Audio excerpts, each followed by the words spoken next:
What is going on? Today we're going to find out if we're good people, if we're good folk. We're going to take a little test and see if we got what it takes to be a good person, however that's defined.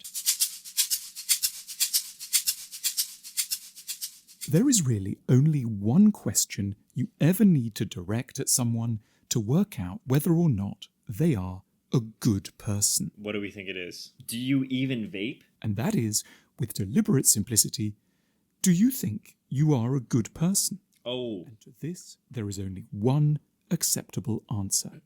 People who are genuinely good, people who know about kindness, patience, forgiveness, compromise, apology, and gentleness, they always say hell no. Answer no. Oh. A Wow. good person Oh, and wow. at the same time feel blameless or pure inside.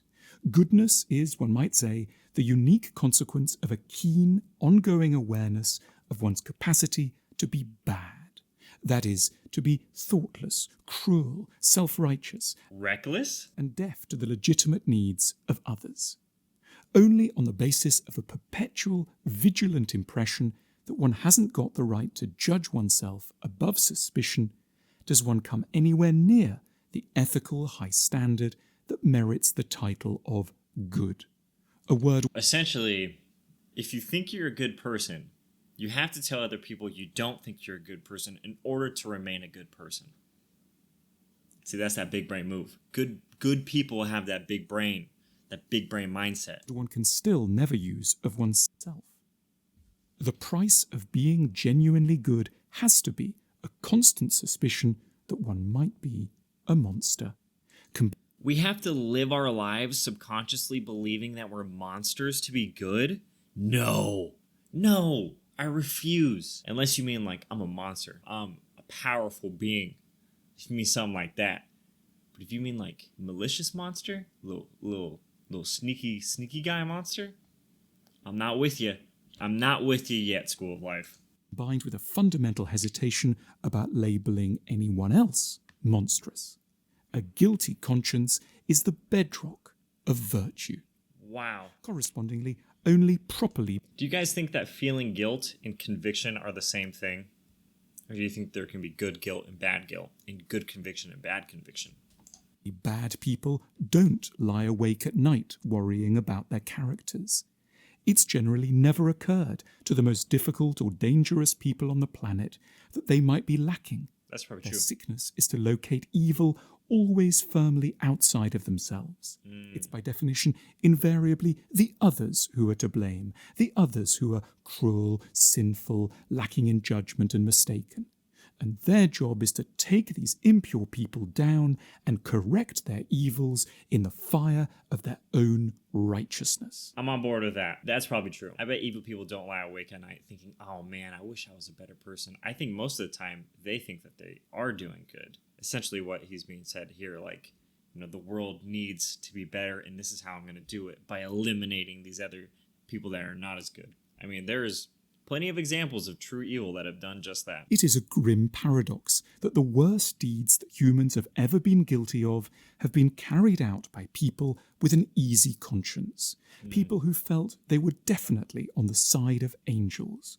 People who were entirely sure that they had justice in hand.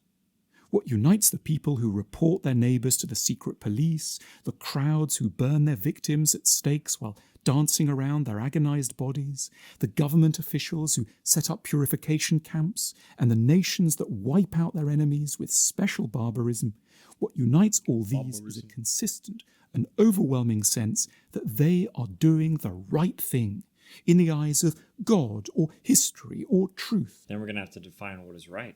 Is there such thing as right and wrong? Is it arbitrary? I believe there is. But some may say some actions are neither good nor bad. And I bet you this falls into this category. Trying to understand why people do evil things.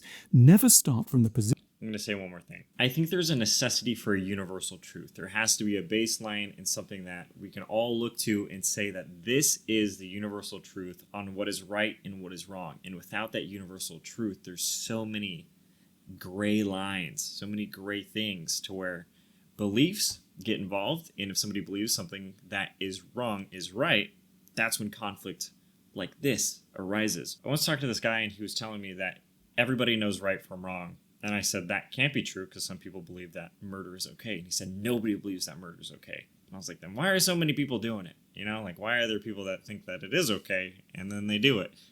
So even at the most extreme end of the spectrum, there's still a need and necessity for a universal truth, in my eyes. Position of imagining that they understood them as evil. Remember that they would have carried out their nastiness cocksure that they were paragons. An impassioned feeling of being the instrument of justice has been at the heart of humanity's most appallingly unkind moments. It is a hallmark of all the cruelest ages of history that certain groups decide that they've landed on a cause that gives them a monopoly on justice, that a particular god has given them a special mission to eradicate sin, or when their study of economics or biology have shown them one true path to an upright future. Have you guys seen that? This is slandering, but have you seen the show? Is it called The Book of Mormon? What's that show called? It has Andrew Garfield in it. It's on Hulu. It touches on the extremism of religions that are like, we need to get rid of these unpure souls, and then they, you know? Ugh. It's pretty gnarly. There's definitely a sense of entitlement going on here. At which point there is no limit to the number of eggs that can be broken to concoct the righteous omelette. And by implication, the kindest stretches of history are... Are we getting hypnotized right now? What's up with all these patterns? Are we drifting? Those when a majority daily awake, wondering how they might go easy on others because they are so flawed in themselves. When a sense of skepticism and apology dominates every social exchange. When one is constantly charitable in word and deed from a sense of impeachability. And when people can always readily forgive because they know just how much in them needs to be forgiven. I'm not gonna lie, they didn't have me in the first half, but they came around in the fourth quarter and they scored, and I'm on board. I think that probably is true. People that are quote-unquote good people, however you'd like to define that. Is there such thing as a good person? Those people are thinking of others more often. They do think about putting other people first and are aware of the difficulties that other people may go through. Here's another question to define whether you're a good person. Are you nice to the fast food workers? All right? Stop being mean to them, okay? Stop going through the drive-thru and asking them to shake their booty. They've got enough going on, okay? Jeez. Anyway, that's it for today's reaction video. That was fun. It was a quick little thing. Are you a good person? Don't forget to comment down below what you think a good person is and if you are one. And if you stay awake at night, wondering if you are a good person. Don't forget to like, subscribe, and I'll see you in the next one.